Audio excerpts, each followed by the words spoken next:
Show, where they know sports. If you wanna know about sports, this is where you go. Welcome to the Mizzle Dub Show, where they know sports. If you wanna know about sports, this is where you go. First down, touchdown, first down, touchdown, yeah. First down, touchdown, first down, touchdown, yeah. First down, touchdown, first down, touchdown, yeah. First down, touchdown, first down, touchdown, yeah. Touchdown, yeah. Super dope. We ain't even said nothing yet, and we already got a comment. not even on the show for not even 30 seconds, and we get a comment. Our special thanks to EJ Wizzle, always coming on and showing us some love. We That's appreciate family, it. man. That's family. Late night edition number 134 of the Mizzle and Dub Show. He is Mizzle. I am Dub. And before we get into episode 134, there's something I want to talk about real quick, which is something that's been talked about in the world of Bay Area sports. Now, for most of us that were born and raised in the Bay Area, KMBR 680 AM for most of us has been our way of life when it comes to sports talk radio. Yep.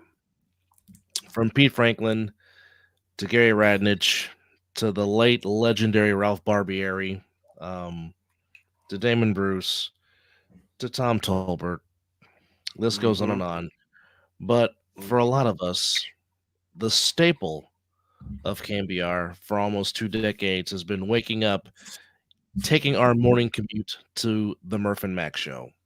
Murph and Mac, yes, indeedy.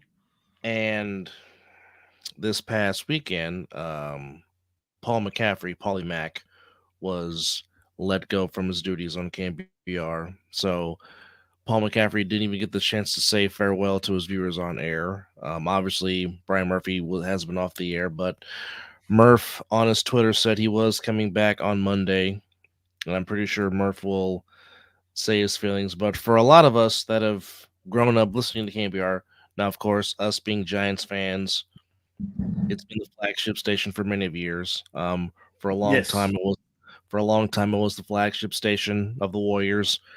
Currently, my beloved 49ers play on that station along with the Giants. So a lot of us have spent a lot of our car rides with our grandfathers, with our fathers, listening to KMBR, hearing the voices of John Miller, Dwayne Kuiper, Fleming, Papa. Was Ron and Don part of 682? The Ron and Don show? Or was that 95? I don't know, but Rod Brooks was also a part of KMBR. Yes. Then Ron and Don was part of 680. And Don kicking your ass around the bay. I know that. Yeah. I mean, Brooks and Fitz. I mean, the list goes on and on. Yes. So hearing this news was almost like a kick to the nuts, because it's like, okay, KMBR, what are you doing?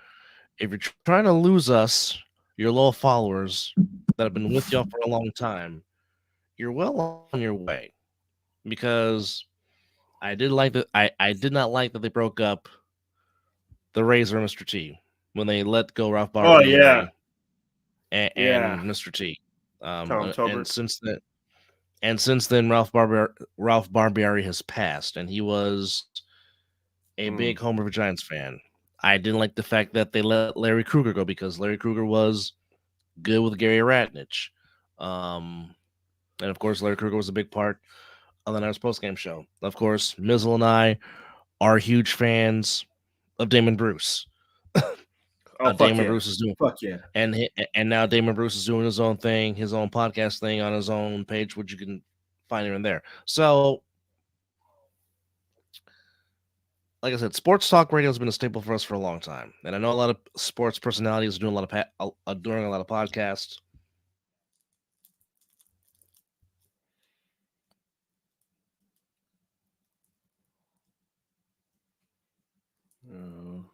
Seems like we're having technical difficulties already in the early beginning of the show. But as to piggyback off what my co-host brother is saying about 680, I used to listen to 680 every morning when my dad was dropping me off to school, picking me up from school. I learned how to listen to sports talk radio through my dad, and it was 680 KNBR, the sports leader. You know, a lot of Warrior games, a lot of Giants games. So it's pretty pathetic what these sports radio shows are doing with some of these well-known people. It's horrible. They have the livelihoods just as well. I don't know what the cutbacks are, but it seems like that they're trying to cut down on the radio hosting or whatever, and they're getting rid of good people. You know, the Murphy Mac, that used to get me to work every morning driving down to San Jose when I had to go to work. That got me through a lot of stuff in the mornings, listening to them. Paulie Mac, you know, they were very entertaining, and it takes a lot to get me to listen to the radio per se, because I like to listen to podcasts or my music. So if you got something interesting on the radio that keeps my attention, I'll listen. And 680 was one of the staples of my sports knowledge, listening to them, like say Murphy Mack, they said Damon Bruce. Everybody had their staple point in sports talk radio, and it seems like they're moving away from that and trying to get everybody to go to podcasting. But I don't think you will lose radio, because radio is kind of needed, and that's how everybody gets their information and stuff like that. But if you're just now joining the show, seems like my co-host is having some internet difficulties. He'll pop back in. As a matter of fact, as we speak, there he is. He's popping back in right now. I'll get him in here. But yeah, as I was just saying, 680 got me through a lot of stuff. The Murphy Mac show used to get me to work early in the morning, driving on 880, getting to San Jose at 4 or 5 o'clock in the morning, trying to get down there to get to work. So Paulie Mac, the Murphy Mac show was it will be missed, I would say. And even I still let's try to chime in on it when I'm out this way. Well, like now, Murphy Mac and then John Lennon, Greg Papa were really the only two shows that I listened to on KNBR. And then, yes, of course, another longtime staple on KNBR was Sports Talk, was Sports Phone 680, which now they took off FP Santangelo because he was doing that, and now he gets laid off. Of course, during the Giants season,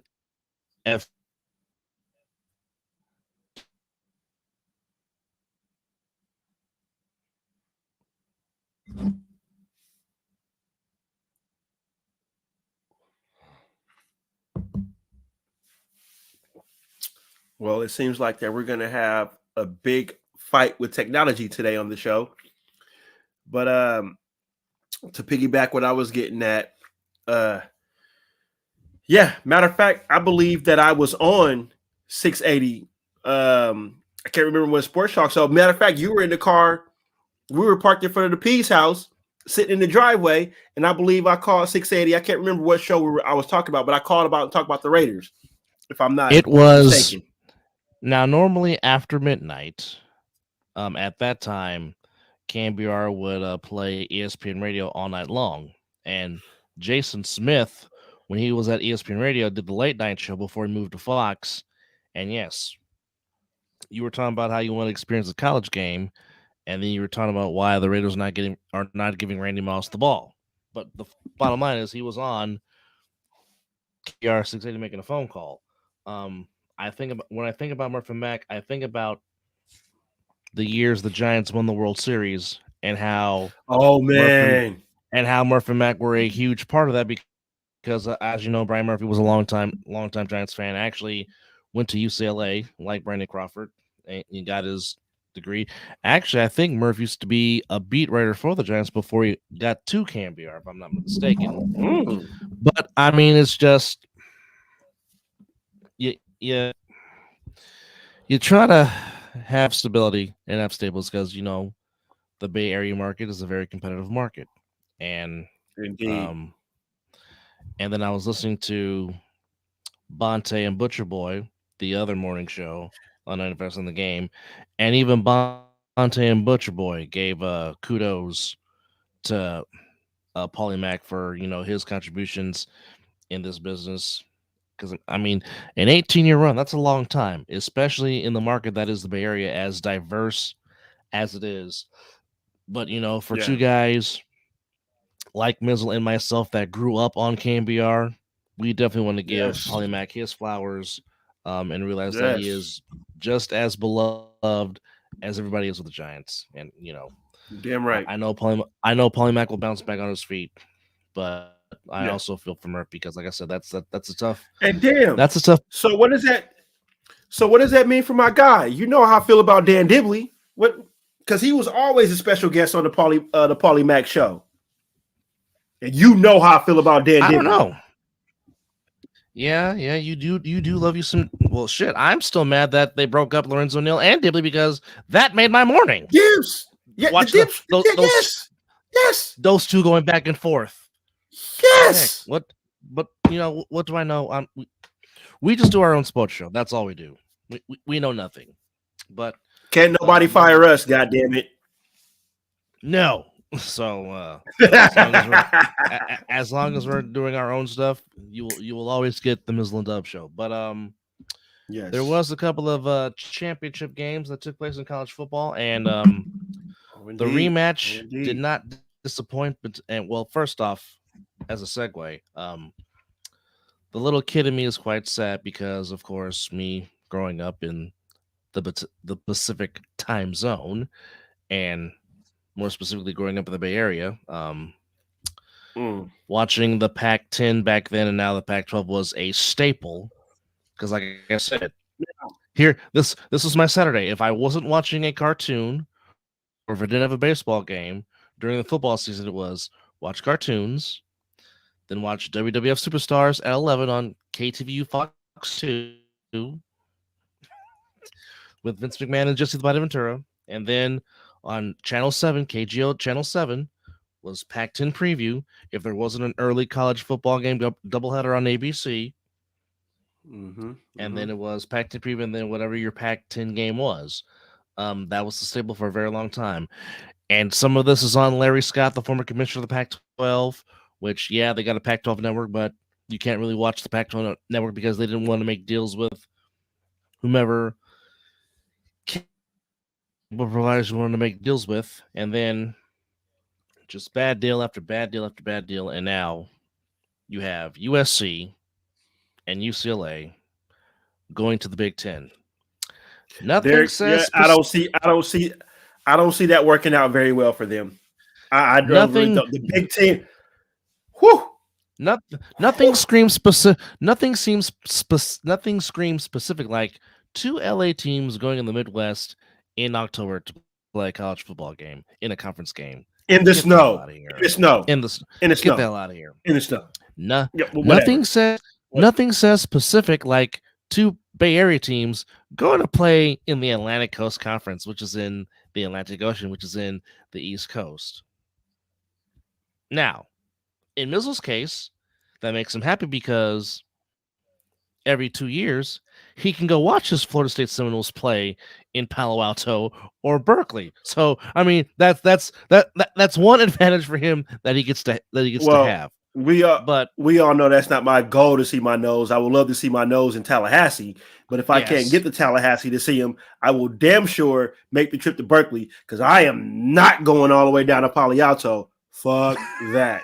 And yes, cousin, that makes no sense. None. He says, I will not go to the farm. He says, no, I'm not going to the farm. He says, I will pregame on the way to Berkeley because, as you know, in Berkeley, they don't do beer, which we found that out. We went to go watch Cal play Oregon. Me off. I couldn't wait to walk up in there to find the concession. Hey, yo, excuse me. Where's it? We walk up to the concession. We don't sell beer. You don't do what? No wonder why these fucking college students are pissed off and all kind of shit. You ain't giving them fucking liquor. What kind of shit is that? So many years ago, myself, Mizzle, and Galen we go to the legendary hospital. Another little big brother.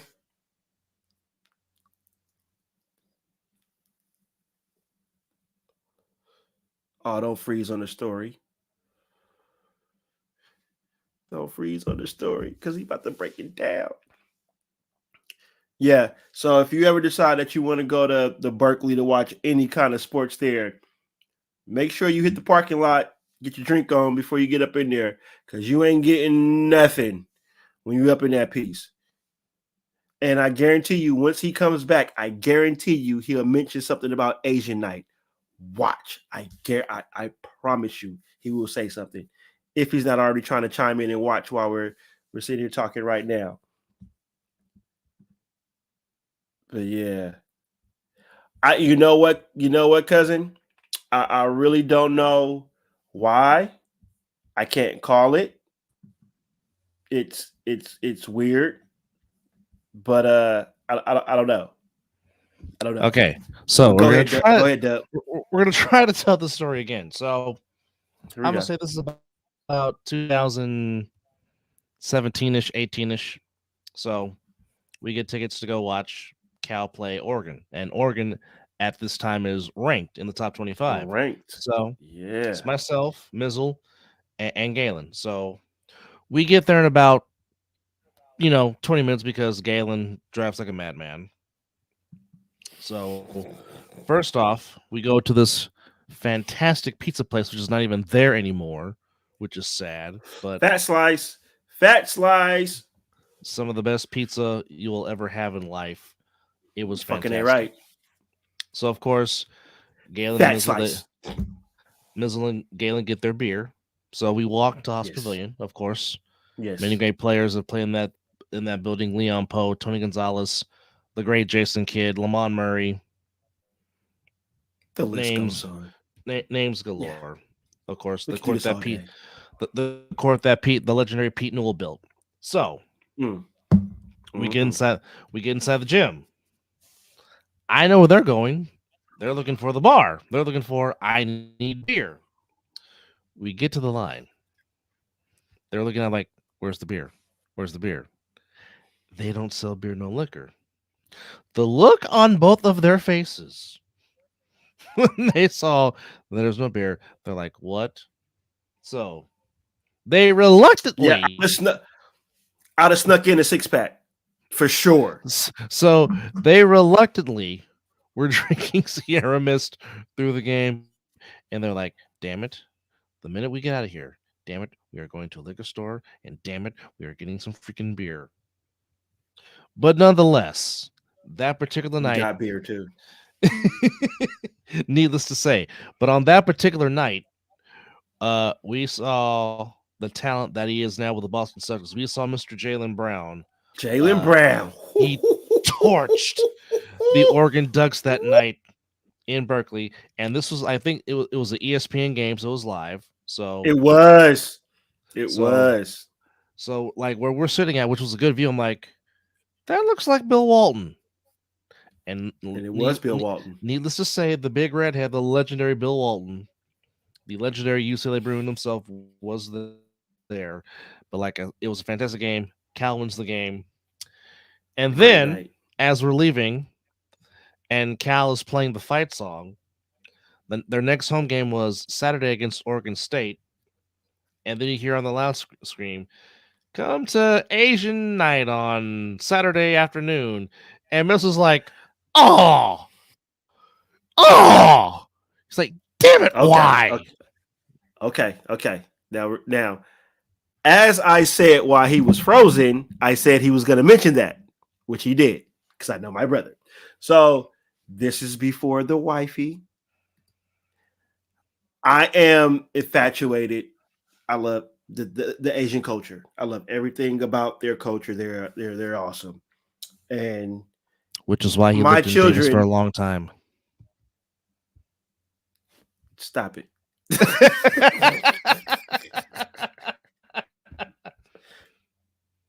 But continue. I tell my children they possibly could have been Asian.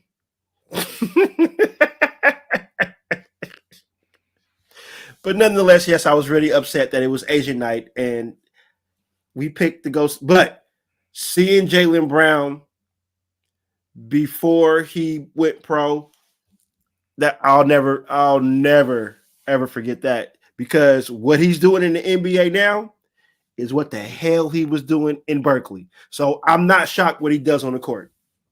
I'm not at all. He was doing in Berkeley. So I've been a fan of Jaylen Brown before he was a pro. So yeah, that was great. But Cal needs to change their whole dynamics and need to start selling liquor. I guarantee you they'll probably get a lot more people coming to their games. Promise. Promise. Hell, UC Davis sells liquor. And we went to a UC Davis game and I was double fisted up in that motherfucker. Shit. And that was a tremendous game too.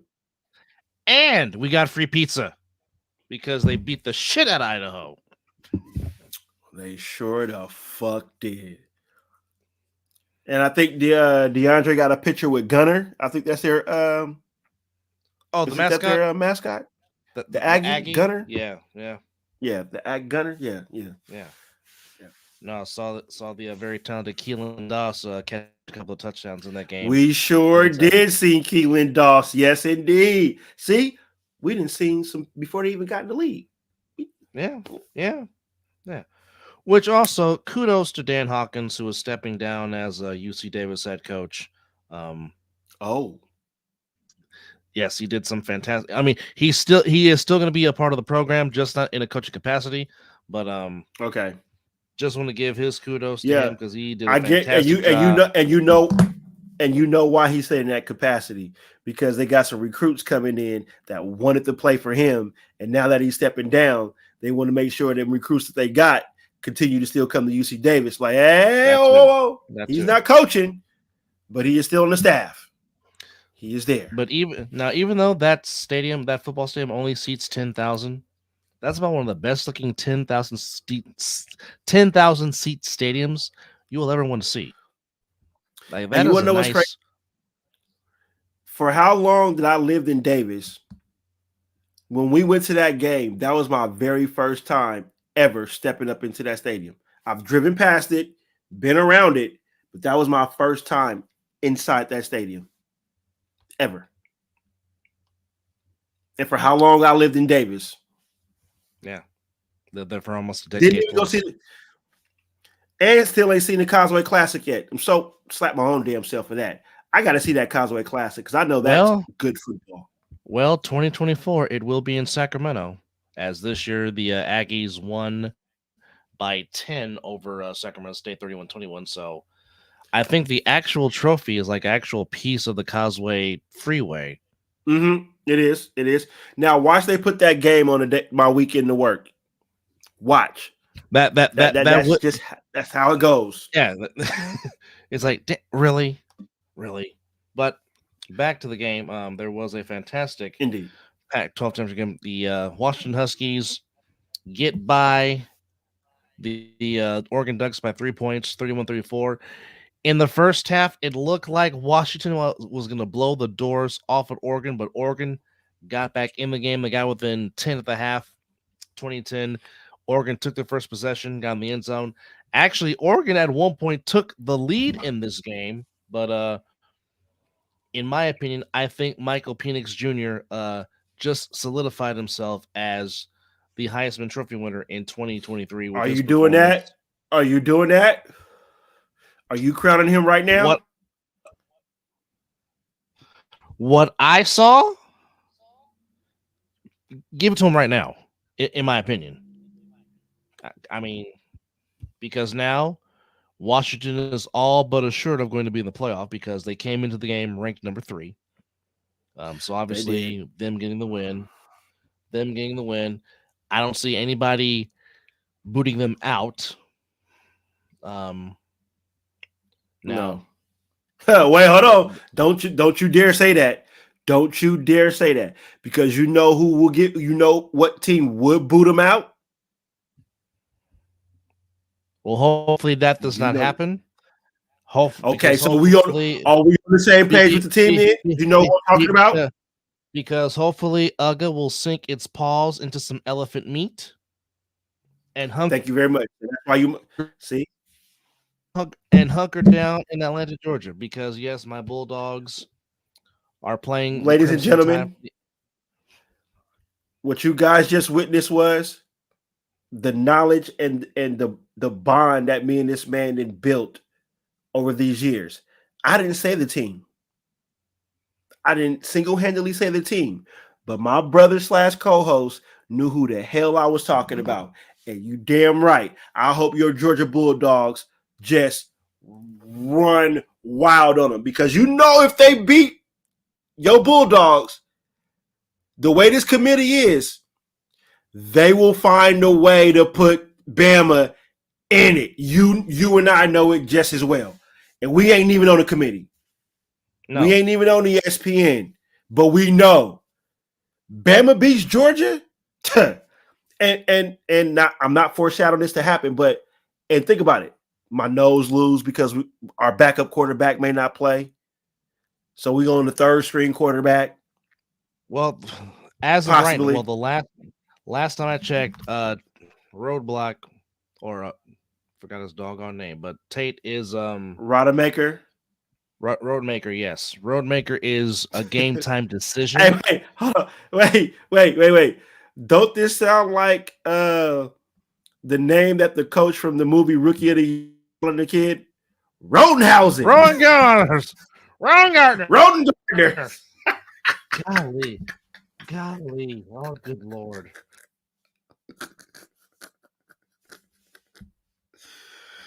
See, we do act like kids on our own show. Sorry, please forgive us.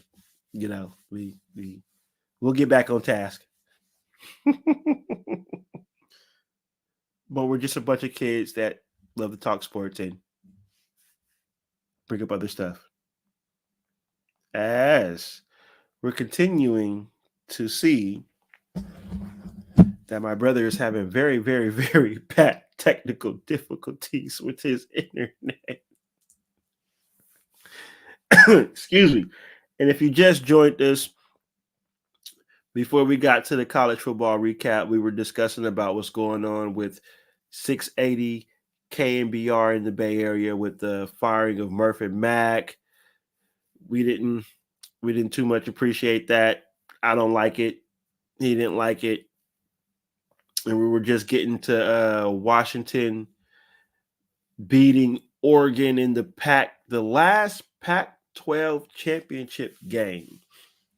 So Washington will be moving in and possibly guarantees themselves a spot in the college football playoff. But as we were just about to discuss, that Georgia plays Alabama in the SEC championship game. And as I was saying, there's a possibility that even with Bama's one loss, I believe they got one loss. It could be multiple losses. I can't remember. I would have to. That's where my co-host would have dialed in and told me. But anyway, there's a slight way that Bama can slide back into the college football playoff if they beat my co-host's Georgia Bulldogs, which I hope they don't. I hope Georgia takes care of business. Well, Alabama really should have had two losses because Auburn Tigers, what the hell are you doing on 4th and goal, giving up a game-winning touchdown like that? What the hell? That absolutely made no sense. But I mean, for the Bulldogs, it's real simple. Use your running game, utilize Brock Bowers, find McConkey, and the defense just get pressure on the quarterback. Kind of use the same game plan that Texas used when Texas went into Tuscaloosa and beat them back early in the season. So, I mean, you know, implement that a little bit. I mean, they know each other. Kirby Smart knows Nick Saban. Nick Saban knows Kirby Smart. So it's just going to come down to who makes the first mistake, because it's really not about X's and O's and scouting reports. It's about, okay, who can take care of the ball the best. This is the biggest stage that Carson Beck has been on. So obviously it's going to come down to him for him to do the right thing. So we shall see. So I mean,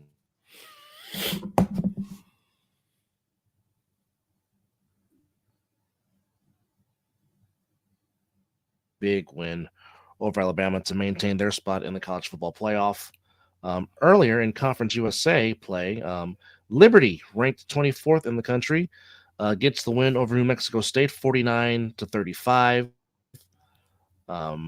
As they up their mark to 13-0, as they have their best season ever in their college football program. Kudos to them. Yeah. But just to recap, what Michael Penix did in the Pac-12 game, he was 27-39 for 319, a touchdown and interception. But it was Johnson that carried the load for the Huskies. Johnson had 25 carries for a buck 52 and 2 touchdowns. McMillan, 9 catches for a buck 31. Bo Nix, perhaps in his last 2 games as a college quarterback, threw for 3 touchdowns, threw 1 badly interception. Yeah. I mean, it comes down to 2 things. Oregon outscored Washington 14-0 in the third quarter. Washington outscores Oregon 14-7 in the fourth.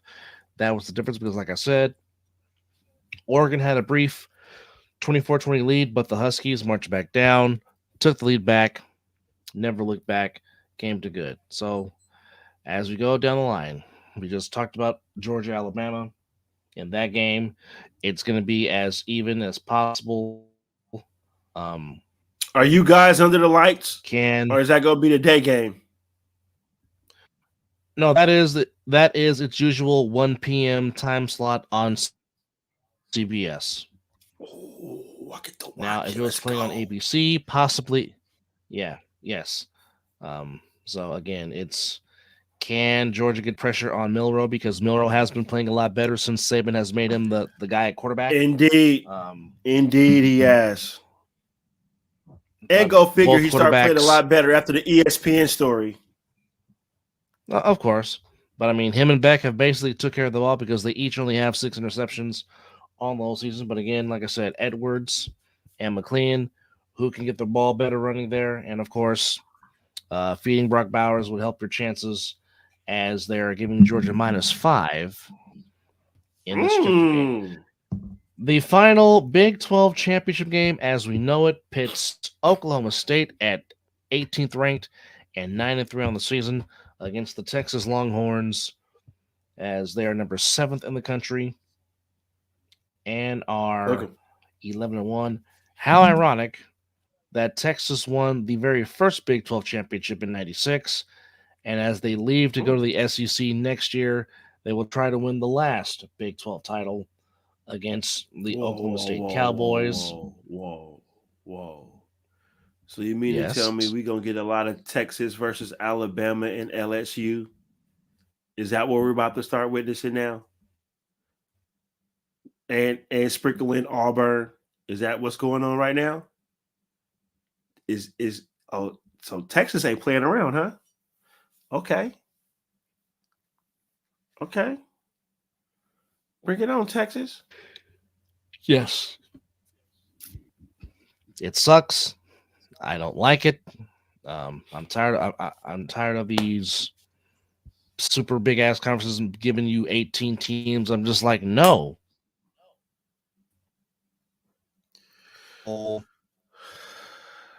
Coming to an end.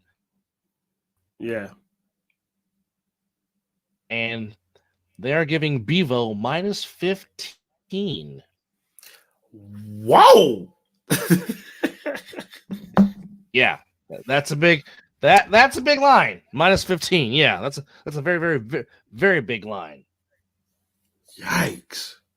That is a huge yeah. But I mean, Oklahoma State, when they can get their stuff together, they have proven that they can get the job done, as they upset Oklahoma in the last Bedlam game.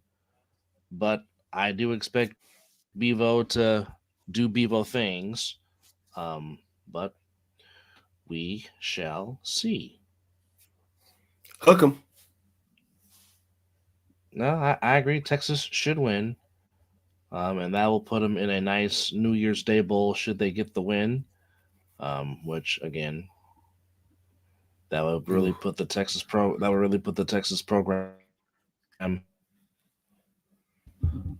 So we shall see what happens then and there. Another big game with big implications in the playoffs obviously pits the Michigan Wolverines against the Iowa Hawkeyes in the Big Ten Championship at the big oil rig known as Lucas Hey, Oil Stadium. don't sleep on Iowa. No, Iowa's a Don't very do good. it. I don't sleep on Don't tight listen. end. Don't sleep on tight end. Yes, tight end. If you want to learn how to play, tight end and be a good tight end, take yourself to Iowa University. Yeah, they develop some pretty good tight ends. Yeah. Sam Laporta and George Kittle, just naming two of them. And oh, by the way, Yeah. TJ Hawkinson, he's the other one. Exactly. So Exactly. there you go. But like I said, Michigan is playing for a bigger cause. Michigan is playing for their coach, who is now free from being off punishment. So, I mean, get in where you fit in, because Michigan's playing big. For Iowa to win this game, they have to stop Edwards and Blake Corum in the run game. Yep. Trying to stop that big old line in Michigan is not going to be easy. But No. Again, if any one team can do it, it can be them. But I just think too much firepower for the Wolverines, and you'll be hearing a whole lot of "Hail to the Victors" all night long in Indianapolis, Indiana. But if Michigan wins, they will hang on to their spot in the college football playoff, as they are currently ranked number 2 in the nation. So there we go. So Washington more than likely has already punched their way into the championship game. If Michigan wins, they should do the same. If Georgia wins, they should do the same. The American Athletic Championship game pits the Tulane Green Wave against the 10-2 SMU Mustangs. Another very intriguing matchup. They're giving Tulane -3, and we will see. Where's that? Yeah,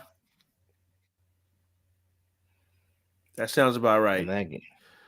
And the game is being played at Tulane's stadium, so they get the home field advantage for that. Home field advantage. Over under is 47.5. But should be a good game between those two. And of course, Mizzle's beloved Seminoles, with quarterbacks, who's going to play, who's not going to play, as they take on the 14th ranked Louisville Cardinals. Louisville coming in at 10-2. Florida State, of course, coming in 12-0. Florida State holding on to that last playoff spot in the college football playoff.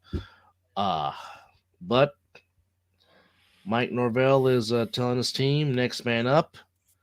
And even with the uncertainty at quarterback, a lot of people are still giving Florida State a big advantage to win this, even though the spread is only 1.5 for Florida State, which will take place at Bank of America Stadium in Charlotte, North Carolina. The over-under is 46.5.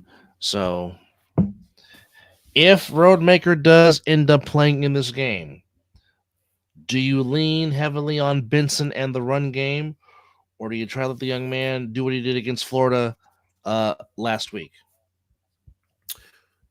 Establish the run game. That's definitely going to be the staple for this game. They're going to key in on the wide receivers for sure. Or you know what? Me personally, it's going to be the run game. That's what I think. But given that I know that Louisville knows that's probably what they're going to do, they're probably going to have 8 in the box. They're going to try to stop the run. So the passing game might be huge, but it has to be something quick to set up the the deeper throws to Coleman and stuff like that. I know the defense is going to show up. They may not show up in the first half because whatever I've been saying all year long, brother, I've been like, you know what? This team is a way better second half team. I don't understand it. It's something that snaps, and it always, like you say, it takes a special teams to get it going. Because Kenyon Coleman last week or whenever they played the last game, I think he had like a big punt return, and after that punt return, they did what they had to do. So personally, I would love to get the running game going because that's going to set up the pass. But I believe they're going to try to stop the run, which they're going to make us pass. So, here's the thing. Benson is averaging 6 yards a pop. To a Philly is almost averaging 6 yards a pop. He's averaging a modest 5.8 yards a carry. Okay, you can round it up. Yeah. So you have Coleman and Wilson. They're your two big guys at wide receiver. You have Bell, your tight end. It all comes down based on the special teams because for whatever reason, I don't know why this is, but it's always either an interception return, a kick return, a punt return that gets the Seminoles going. And once they get focused, that's where it all lays in right there. It's hard. It's hard to explain, but that's just what it is. Yeah. Because I didn't want to play Louisville. No. Because right now they're scary, man. They're good. They're good. So here's what happens if Roadmaker can't go. Here's your quarterbacks, and they're all freshmen. You got AJ Duffy, freshman. Brock Lynn, freshman. Michael Grant, freshman. Dylan McNamara, freshman. Now, they're all 6'2", 6'2", 6'3", 6'2". Roadmaker 6'4". So obviously you don't have to worry about size per se with the quarterbacks. No, I just got to worry about their attention to detail and knowing how to read a defense. Yeah, you are correct. We'll see. But obviously, as they say, for a young quarterback, their best friend is the run game and the tight end. So we will see at 5 p.m. on ABC for the ACC. We wouldn't have this problem if Jordan Travis was playing. I agree. I agree. 1,000% I agree. Well, yesterday was a very special day in the annals of Warriors fans, as it was 11-30-23. And it kind of takes you back to the core, the foundation that has been there for a long, long time and bringing us 4 titles, but also to mention the fact that, hey, they won a game last night and got by the Clippers 120-114 as Curry led the way with 26, Kawhi led the way for the Clippers with 23, but more importantly, Clay had 22, Moody had 13, Green had 13, Kuminga had 17 off the bench, Sarge had 13 off the bench, and Pose, he had 13 off the bench. So it's contributions like that can really help the Warriors. And that's how they won titles. That's how they won titles when the bench was helpful. Here. People want to talk about the sky as fuck. People want to talk about the sky. Can we let Moses Moody play? Yeah, please. Let Kuminga, let Moody play, please. Now, people making a fuss about the Warriors are 9-10. They're only one game under 500. Okay, I can understand if they were. Hold on. I can understand if they were 2-17 like the Detroit Pistons, or 3-16 like the Wizards, or 6-4 like the Spurs, even though the Spurs are on their way back up because Oh You yeah, never count that down. young man is You never starting to get count down. it. You never count down. You never count out Popovich down for long. Now I can understand if you have Yeah, those kind of records, but the Warriors are 9-10. Okay, normally Christmas Day is when the season really starts for NBA people.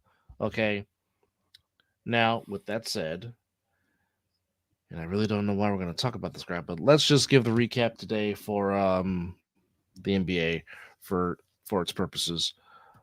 Today, the Magic continue to make Mizzle look like he's a genius as they get their 14th win of the season. The Orlando Magic is 14-5, folks. They have some good young nucleus going. They beat the Wizards 130 to 125. Wagner scores 31. Bonchero had 28. As the Magic just continue to find ways to win games. They got a good nucleus going there in indeed, indeed. Orlando, Florida. Wagner had 18 off the bench. Joe Ingles, yes, that Joe Ingles who can shoot the ball. He had Oh yeah, 14 he off the can. bench for Yes. Orlando as the Magic just continue to win. They're 14-5, fun team to watch. Even though they didn't have their stars, and even Jason Tatum gets ejected, the Sixers lose a close one to the Celtics by 6, 125 to 119. Again, Mizzle said he was not going to watch, but I will say this. Even if being in a losing cause, um, Patrick Beverly shot 10 of 15 from the floor and scored 26. Get I the had to fuck out of no here. no no no. I'm gonna read you his whole box score: 26 points, 8 rebounds, 7 assists. He almost messed around. Yeah, You yeah, mean to tell yeah. me Pat Bear fucked around? Pat Bear He fucked almost around? Oh my he god. almost did. Shot 10 of 15 from the floor, 3 of 5 from 3-point range, 8 rebounds, 7 of 6, 26 points. Philly had 7 well, people I in double figures. well, I guess I can look at this. A lot of players got experience without the big fella and Maxi. So Yes. it shouldn't be a problem. Hopefully something comes together and this could be something for the future later on down the line. So to go toe to toe with Boston without the big fella and Maxi, that's kind of huge. So Nick Nurse must be something going on because a Doc Rivers team we would have got blown the fuck out. I'm just gonna say that right then and there.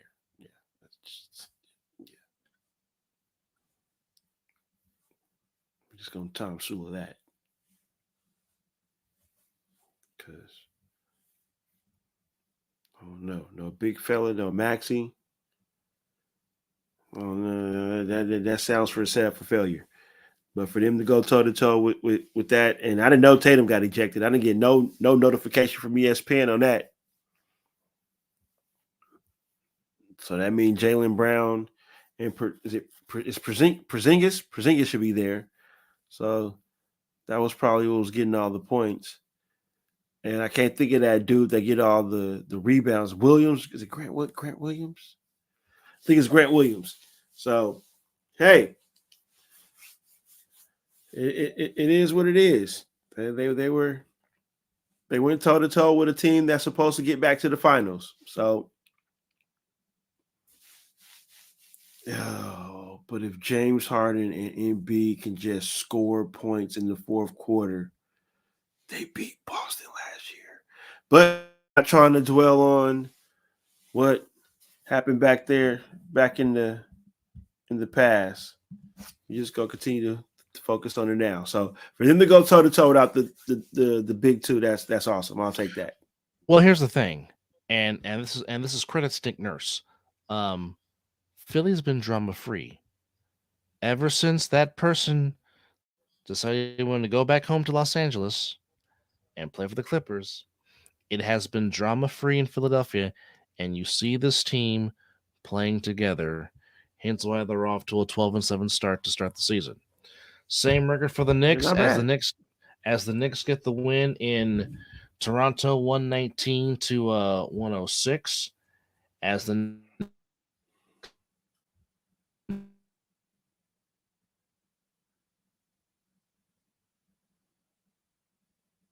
15, DiVincenzo at 21 off the bench for the Knicks, quickly had 10 off the bench, and Josh Hart 17 off the bench for the Knicks. Knicks get the win 119 to 106. Grizzlies go to Dallas and beat the Mavericks 108 to 94. Pelicans beat the Spurs 121 to 106. And the Nuggets going to Phoenix in the Valley of the Sun. Only double for Jokic, not a triple double as he normally does. He just settled for a double today in the Valley of the Sun. How close was he to the triple double though? How close? Okay, hold on. Let's check the stats. I guarantee he wasn't far off. Well, he had more assists than rebounds. He only had 5 rebounds. It was 21 points, 16 assists, and 5 rebounds for Jokic. But Nurkic actually played a fantastic game for Phoenix. It was still Nurkic close. Nurkic was the leading scorer for the Suns. He had 31. Gordon had 16. Allen had 13. Ooh. Okogie had 13 off the bench. Durant had 30. Of course, the injuries to has Bradley Beal even played a game yet for Phoenix? Nope, not at all. He has not. Okay, he has not. Nope. So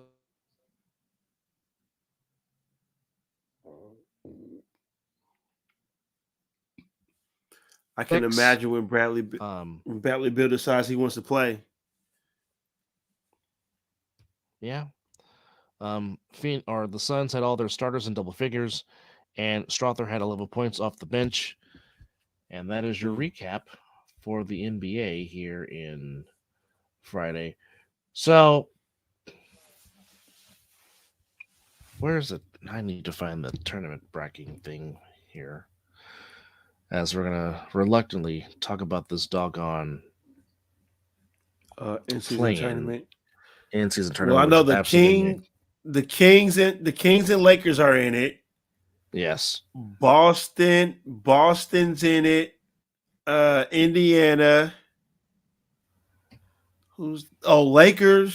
Lakers and damn it. Can't think. And Kings. Okay, I'm looking Kings. for the bracket. There we go. Did I say the Kings already? Yes, but you're not wrong. Okay, if I can find the doggone bracket, good grief. Hell, I think I said all the teams that are in there.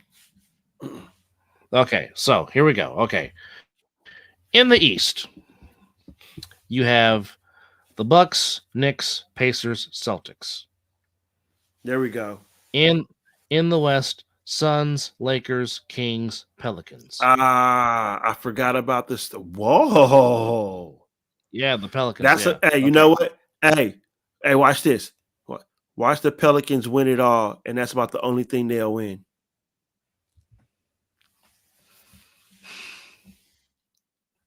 Or hell, go ahead, Okay. Go ahead and let Boston win it. So that's about the only taste they can get to a championship again. Yeah, that's how I feel about that. Because I don't give a damn about an in-season tournament. Give me the Larry O'Brien. Damn it. That's what I want.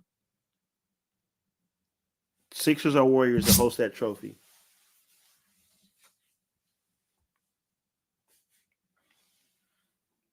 I think I have caused another free session there. Let's see. Who do I think can win out of this? And the Indiana Pacers have been playing some good basketball. Okay. So Monday the 4th and Tuesday the 5th, you have both your quarterfinal games. So on Monday, you will have the Pacers and Celtics. That'll kick it off at 7 p.m. or 7:30 p.m. Eastern, 4:30 Pacific. And the Kings and the Pelicans will be in Sacramento at 10 p.m. Eastern, 7 Pacific. All of the quarterfinal doing that. games you can see on TNT. So on the 4th and the 5th, the in-season tournament, both those games, or all 4 of those games, you can catch on TNT. Is that Then the on the 5th, the combined broadcast? Is that the ESPN broadcast as well for those? ESPN TNT? That's a good question. That's a good question. I don't know. It may be that way for the semifinals and the finals, which of course the semifinals and the finals will be. They might be in Vegas. Yeah. Yeah. They might save that for Vegas. Yeah. Right. It'll probably be like, yeah. So, which the tournament is in Vegas, the semifinals and finals. Which I am going to look up tickets and see if they're affordable. I might try to go to at least one of those games. So the 4th, Pacers, Celtics, Kings, Pelicans on the 4th. On the 5th, Bucks, Knicks, Lakers, Suns. Same times as mentioned on Monday. So Lakers are the 1 seed in the West. Bucks are the 1 seed in the East. Pacers the 2 seed. Kings 2 seed. Celtics 3 seed. Pelicans 3 seed. 4 seed Suns. 4th seed Knicks. So you do have some old school in there. You know what? Hold on. Wait. I know I already said the Celtics, and I already said the other team. But you know what? Go ahead and crown the Lakers again, so they can go ahead and celebrate something that they didn't win a full fucking season to celebrate for. So how about that too? Okay. Yeah. There you go. Go ahead and pop bottles of champagne that y'all won a Mickey Mouse trophy and an in-season tournament trophy. Go for it. I swear, if they have champagne on ice in the locker rooms for this, the NBA needs to be slapped. Seriously. Because I'm like, why are you... Okay. Even though, yes, the NBA Cup is a nice-looking trophy. I get it. I understand it. But I promise you, if you hang up a banner for this, you seriously need to slap yourself. I don't think they'll do that. But I guarantee you they'll pop champagne. I promise. So yeah, go ahead. Let the Lakers and Boston, and you know what? Go ahead and give it to the fake ass Beam. The Queens can win it too, so they can feel like they didn't win a championship because they won't win one in the regular season. There we go. Okay, I think my rating's over with that. I think. Yeah. I'm done. Okay. But yeah, those teams, it would be nice for them to win it. Okay.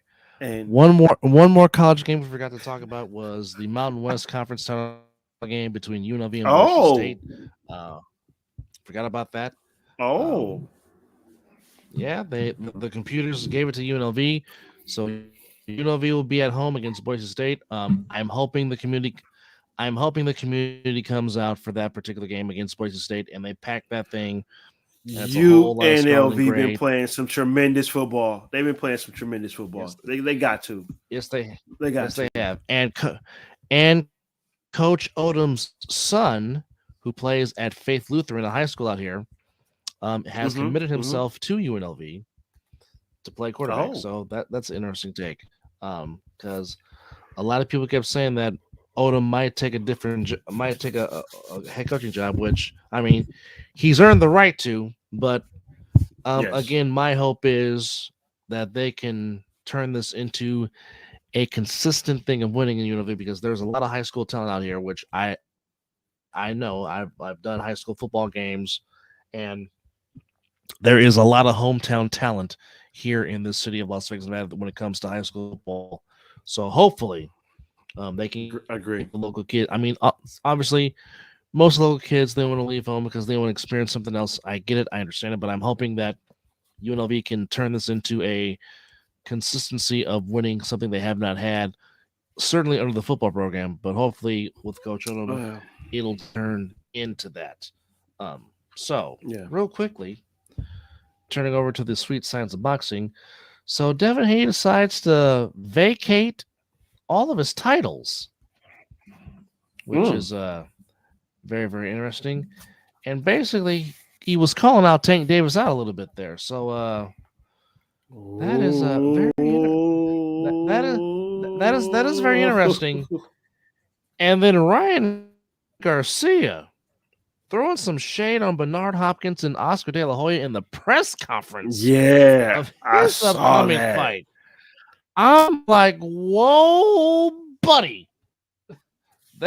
That is insane. But the one thing I will say, in regards to when he said, when B-Hop said, I'll never let a white boy beat me, it was not Joe Smith that is that.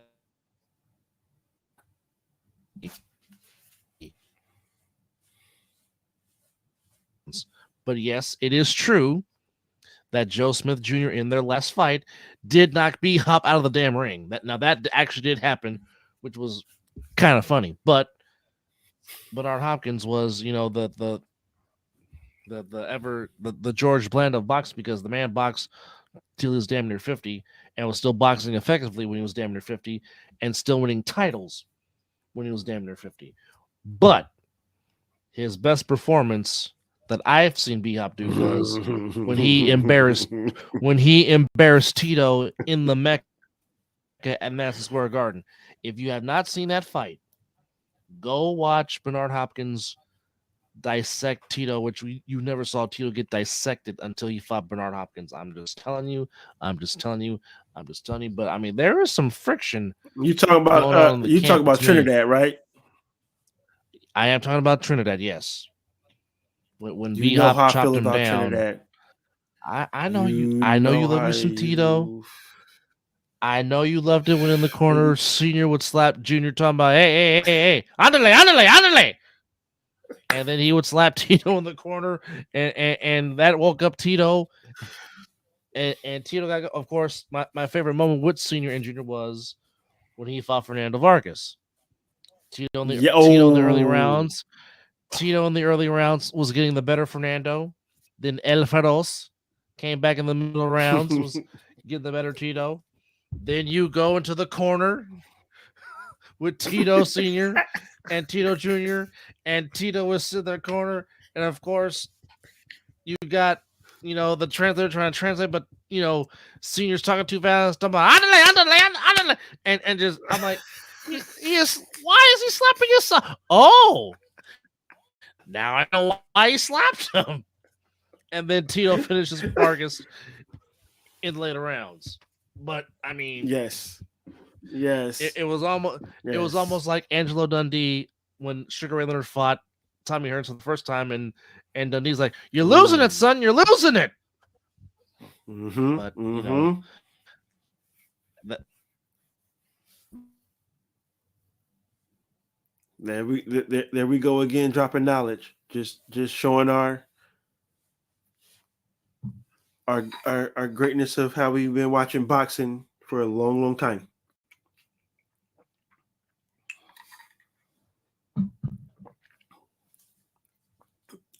Just boxing ain't what it used to be when we were growing up. It's a whole different ball game. I don't understand how these point systems now. How somebody's face looks battered and bruised and the other person looks all nice and decent, like they just stepped out the shower, and they lose the fight. They got to explain that to me. So first off, let's apologize to our viewers. When you watch this, you'll see a lot of cutting out. It's not our fault, because sometimes technology just likes to be a butthole and does the stuff. But we appreciate you for rocking. We appreciate y'all for rocking with us. But just something I'm reading here is that if the article will freaking load, don't make me Kenny Bayless on you. There we go. So the WBA joins the WBC in adding an 18th weight class with a super cruiserweight division. So that'll be interesting. So I'm guessing there is 17 divisions overall in boxing, but the WBC and the WBA are now having an 18th weight class being added. So that just mean more leather being thrown. That's all that means. You know, that's what it sounds like. That's exactly what it's. That's what exactly it sounds like. Junior lightweight champ Navarrete had hand surgery, so kudos or best wishes to him. Oh, not Navarrete. As he gets his stuff back together. Of course, you already know we want to see Benavidez against Canelo. Yes, like yesterday. Yeah, like right now. Of course, we're getting closer to Usyk against Fury for the undisputed heavyweight championship of the world. That's gonna be a good one. They always say styles make fights. Well, you got two contrasting styles in the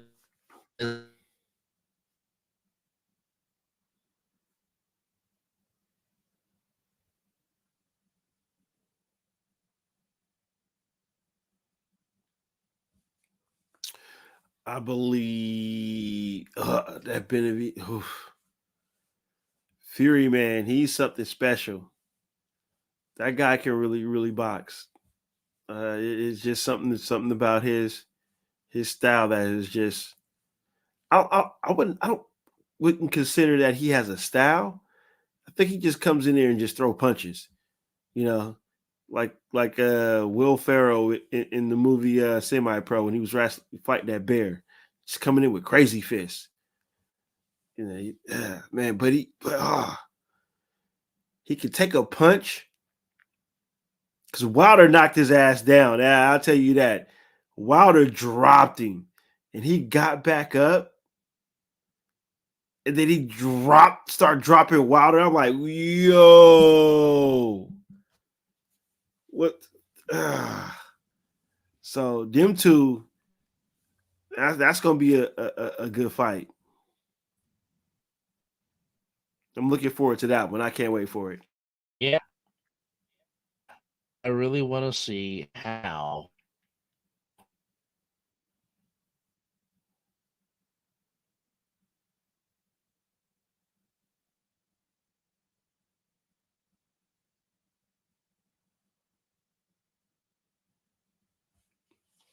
there might be minimum defense in this fight because these two dudes have been going at each other's throats in press conferences when they are at certain events. So there's some bad blood going there.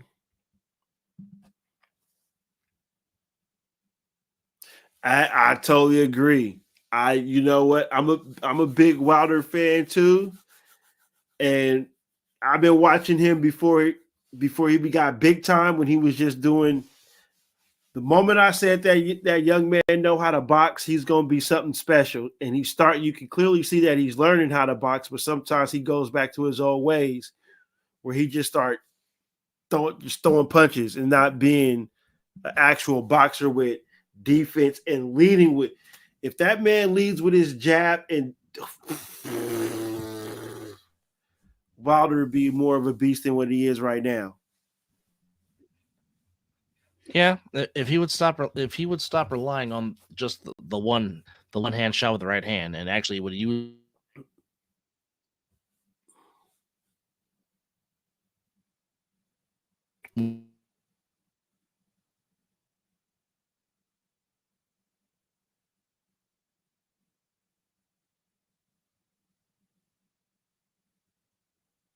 Man, technology is just not his best friend right now tonight. I don't understand. It's just not. you and me both don't understand why technology is being a butthole.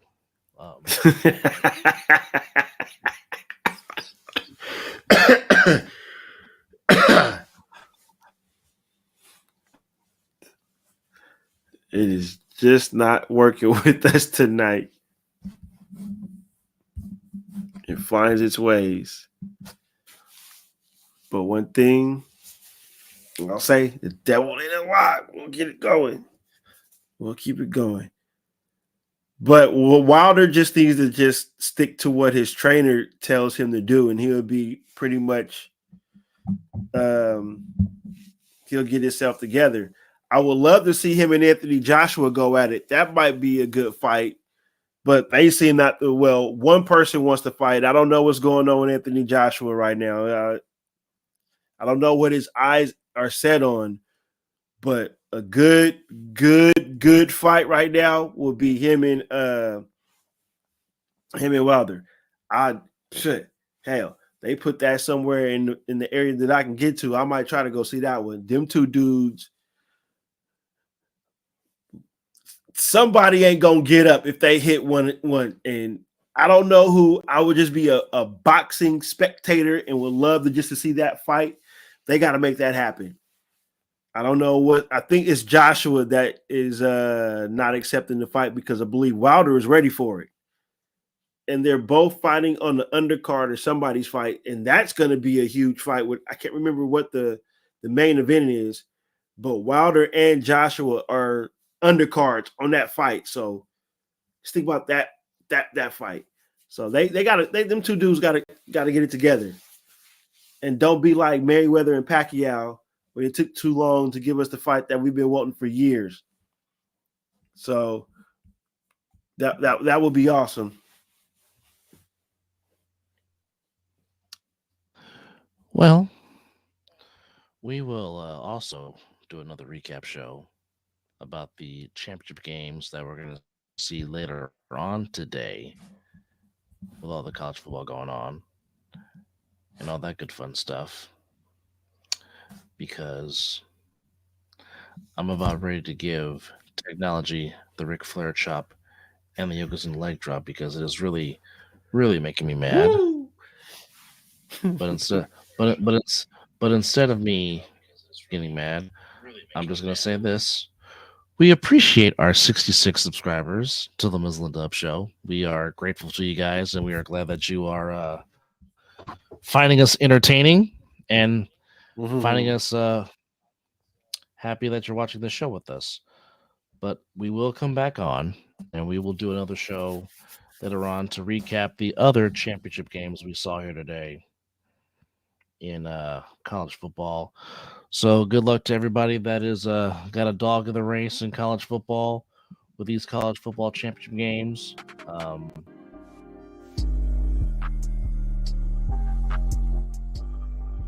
Your teams this weekend in the NFL.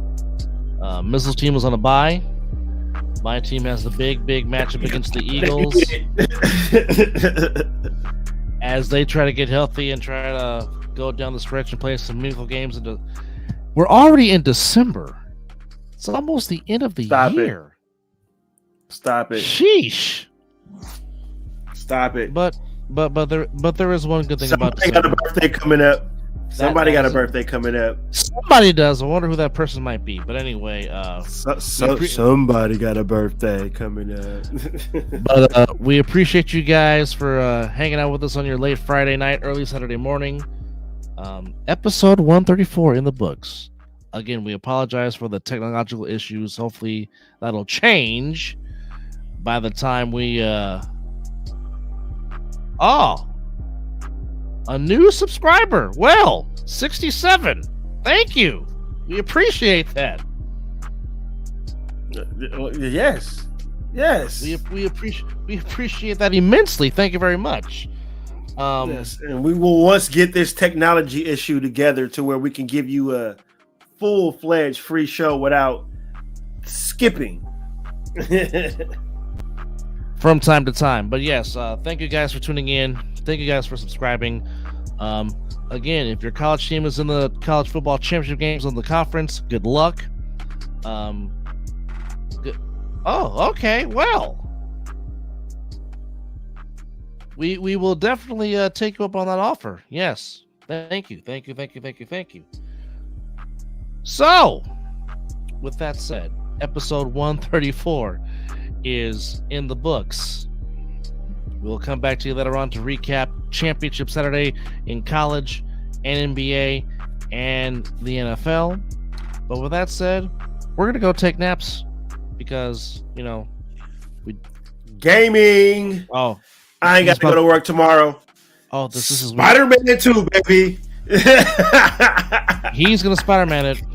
I'm gonna take a little nap because your boy is back in the broadcast booth. I'm doing 2 minor league football games, and of course, the fall brawl for ASFL starts on Sunday, which of course you can watch that on Fox 5.2 if you're local in Vegas. Send me all the links. Send me all the links, bro. And you can watch ASNFL.tv for fall brawl. And then once I know what we're gonna be on for these minor league football games, I'll send that link out. But even if it's just for 5 minutes, just hear your boy do some play-by-play for some football. With that said, for Mizzle, I'm Dub. Episode 134 in the books. You've been watching the Mizzle Dub Show, and as always, it's 5 o'clock some damn where. And